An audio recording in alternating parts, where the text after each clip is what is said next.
ಬೆಂಗಳೂರಿನ ಡಿಜೆಹಳ್ಳಿ ಇನ್ಸ್ಪೆಕ್ಟರ್ ವಿರುದ್ಧ ರೇಪ್ ಆರೋಪ ಕೇಳಿ ಬರ್ತಾ ಇದೆ. ಮದುವೆ ಆಗೋದಾಗಿ ಹೇಳಿ ಮಹಿಳೆ ಮೇಲೆ ಅತ್ಯಾಚಾರ ಮಾಡಿರುವಂತಹ ಆರೋಪ ಕೇಳಿ ಬರ್ತಾ ಇದೆ. ಇದು ಬೆಂಗಳೂರಿನ ಡಿಜೆಹಳ್ಳಿಯಲ್ಲಿ ಕಂಡು ಬಂದಿರುವಂತಹ ಘಟನೆ. ಬೆಂಗಳೂರಿನ ಡಿಜೆಹಳ್ಳಿ ಇನ್ಸ್ಪೆಕ್ಟರ್ ವಿರುದ್ಧವೇ ರೇಪ್ ಆರೋಪ ಕೇಳಿ ಬರ್ತಾ ಇದೆ.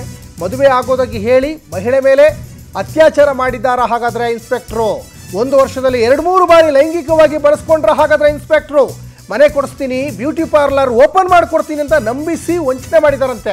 ಮುಸ್ಲಿಂ ಮಹಿಳೆಗೆ ಮದುವೆ ಆಗೋದಾಗಿ ನಂಬಿಸಿ ಮೋಸದ ಆರೋಪ ಮಾಡಿದಾರಂತೆ. ರಿಜಿಸ್ಟರ್ ಮ್ಯಾರೇಜ್ ಆಗ್ತೀನಿ ಅಂತ ಹೇಳಿದ್ರಂತೆ ಇನ್ಸ್ಪೆಕ್ಟರ್ ಸುನಿಲ್.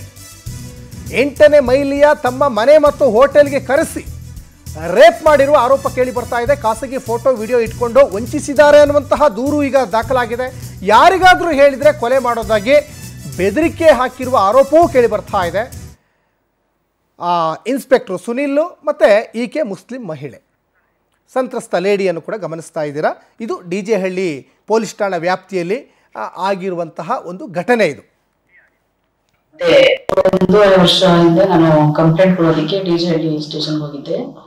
ಅಲ್ಲಿ ಇನ್ಸ್ಪೆಕ್ಟರ್ ಸುನಿಲ್ ಅನ್ನೋರು ನನಗೆ ಆಯ್ತು, ನಿಮಗೆ ಅಮೌಂಟ್ ಬರೋದಿದೆಯಲ್ಲ, 1 ವಾರದಲ್ಲೇ ನಾನು ಏನಿರೋದು ಕ್ಲಿಯರ್ ಮಾಡಿಸ್ಕೊಡ್ತೀನಿ ಅಂತ ಕಂಪ್ಲೇಂಟ್ ತಗೊಂಡು ಅಲ್ಲಿ ಒಬ್ರು ಪ್ರಕಾಶ್ ಅನ್ನೋರಿಗೆ ವಿಷಯ ತಿಳಿಸ್ತಾರೆ. ಅವರು ಫಸ್ಟ್ ನನಗೂ ಇದಕ್ಕಿಂತ ಮೊದಲು ನನಗೂ ಅವ್ರಿಗೂ ಸ್ವಲ್ಪ ಆಗ್ತಿರ್ಲಿಲ್ಲ. ಪ್ರಕಾಶ್ಗೂ ನನಗೂ ಅವರು ಸಿಂಗಲ್ ಸ್ಟಾರ್, ಅವ್ರಿಗೂ ನನ್ಗೂ ಆಗ್ತಾ ಇರ್ಲಿಲ್ಲ. ಹಂಗಾಗಿ ನಾನು ಹೇಳಿದೆ, ಸರ್ ನಾನು ಇವ್ರ ಜೊತೆ ಹೋಗೋದಿಲ್ಲ, ಬೇರೆಯವ್ರ ಜೊತೆ ಯಾರಾದ್ರೂ ಅರೇಂಜ್ ಮಾಡಿ ಕಳಿಸಿ ಹೋಗ್ತೀನಿ ಅಂತ. ಸರಿ ಆಯ್ತು, ನಾನು ಹೆಂಗಾದ್ರೂ ಮಾಡಿ ಒಟ್ನಲ್ಲಿ ನೀನ್ ಅಮೌಂಟ್ ಬರೋ ರೀತಿಲಿ ನಾನು ಮಾಡ್ತೀನಿ ಅಂತ ಹೇಳಿದ್ರು. ಸರಿ ಅಂತ ಹಂಗೆ ಪರಿಚಯ ಆಗ್ತಾ ಮೆಸೇಜು ಸ್ಟಾರ್ಟ್ ಆಯ್ತು. ಗುಡ್ ಮಾರ್ನಿಂಗ್, ಗುಡ್ ಈವ್ನಿಂಗ್ ಅದೆಲ್ಲ ಮೆಸೇಜಸ್ ನಡೀತಾನೆ ಇತ್ತು. ಆಮೇಲೆ ಏನ್ ಮಾಡ್ಕೊಂಡಿರೋದು ಏನು ಅಂತ ಎಲ್ಲ ಕೇಳಿದ್ರು. ನಾನ್ ಹೇಳ್ದೆ, ಸರ್ ನಾನು ಒಬ್ರಿಗೆ ಲವ್ ಮಾಡ್ತಾ ಇದ್ದೆ, ತುಂಬಾ ವರ್ಷದ ಹಿಂದೆ ಒಟ್ಟಿಗೆ ಲವ್ ಮಾಡ್ತಾ ಇದ್ದೆ. ಅದು ಬ್ರೇಕಪ್ ಆದ್ಮೇಲೆ ನಾನು ಮತ್ತೆ ಮದ್ವೆ ವಿಷಯಕ್ಕೆ ಹೋಗ್ಲಿಲ್ಲ. 1.5 ವರ್ಷದಿಂದ ನಾನು ಕಂಪ್ಲೇಂಟ್ ಕೊಡೋದಕ್ಕೆ ಡಿಜೆಹಳ್ಳಿ ಸ್ಟೇಷನ್ಗೆ ಹೋಗಿದ್ದೆ. ಅಲ್ಲಿ ಇನ್ಸ್ಪೆಕ್ಟರ್ ಸುನಿಲ್ ಅನ್ನೋರು ನನಗೆ ಆಯ್ತು, ನಿಮಗೆ ಅಮೌಂಟ್ ಬರೋದಿದೆಯಲ್ಲ, 1 ವಾರದಲ್ಲೇ ನಾನು ಏನಿರೋದು ಕ್ಲಿಯರ್ ಮಾಡಿಸ್ಕೊಡ್ತೀನಿ ಅಂತ ಕಂಪ್ಲೇಂಟ್ ತಗೊಂಡು ಅಲ್ಲಿ ಒಬ್ರು ಪ್ರಕಾಶ್ ಅನ್ನೋರಿಗೆ ವಿಷಯ ತಿಳಿಸ್ತಾರೆ. ಅವರು ಫಸ್ಟ್ ನನಗೂ ಇದಕ್ಕಿಂತ ಮೊದಲು ನನಗೂ ಅವರು ಈ ಬಗ್ಗೆ ಹೆಚ್ಚಿನ ಡೀಟೇಲ್ಸ್ ಅನ್ನು ನಮ್ಮ ಪ್ರತಿನಿಧಿ ವೆಂಕಟೇಶ್ ಕೊಡ್ತಾ ಹೋಗ್ತಾರೆ. ವೆಂಕಟೇಶ್, ಡಿಜೆಹಳ್ಳಿ ಇನ್ಸ್ಪೆಕ್ಟರ್ ಮೇಲೆ ಲೇಡಿ ಒಬ್ಬರು ಈಗ ಆರೋಪ ಮಾಡ್ತಾ ಇದ್ದಾರೆ, ಮೋಸ ಮಾಡಿ ನನಗೆ ವಂಚನೆ ಮಾಡಿ ಲೈಂಗಿಕ ದೌರ್ಜನ್ಯ ಎಸಗಿದ್ದಾರೆ ಅಂತ.